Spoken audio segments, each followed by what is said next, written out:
Israel ആക്രമണത്തിന് പിന്നാലെ സമാധാന ചർച്ചകൾക്കായി യുഎസിനെ ഇനി എങ്ങനെ വിശ്വസിക്കുമെന്ന് ഇറാൻ വിദേശകാര്യമന്ത്രി അബ്ബാസ് അരാഗ്ചി. ട്രംപിന്റെ അത്തരം ചർച്ചകളെല്ലാം ഇസ്രായേലി ആക്രമണങ്ങളെ മറച്ചുപിടിക്കാനാണെന്നും മന്ത്രി പ്രതികരിച്ചു.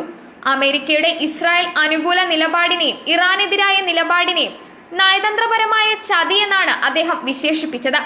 ആക്രമണം അവസാനിപ്പിച്ച് സമാധാന ചർച്ചയ്ക്കുള്ള നിശ്ചയദാർഢ്യം അമേരിക്ക കാണിക്കണമെന്നും അദ്ദേഹം ആവശ്യപ്പെട്ടു. മുസ്ലിം രാജ്യങ്ങളുടെ കൂട്ടായ്മയായ ഓർഗനൈസേഷൻ ഓഫ് ഇസ്ലാമിക് വേൾഡ് പരിപാടികൾക്കായി തുർക്കിയിലാണ് അബ്ബാസ് അരാഗ്ചി ഇപ്പോഴുള്ളത്. തുർക്കി പ്രസിഡന്റ് റജബ് തയ്യിപ് എർദോഗാനുമായും അരാഗ്ചി കൂടിക്കാഴ്ച നടത്തും. കൂടാതെ കൂട്ടായ്മയിലെ രാജ്യങ്ങൾ ഉൾപ്പെട്ട പൊതുചർച്ചയിൽ ഇറാനെതിരായ ആക്രമണങ്ങളും ചർച്ചയാകും.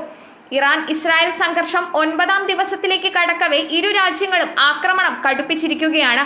നേരത്തെ ഇറാനിൽ 15 യുദ്ധവിമാനങ്ങൾ ഉപയോഗിച്ച് 30ലേറെ ആയുധങ്ങൾ പ്രയോഗിച്ചതായാണ് ഇസ്രായേൽ വ്യക്തമാക്കുന്നത്.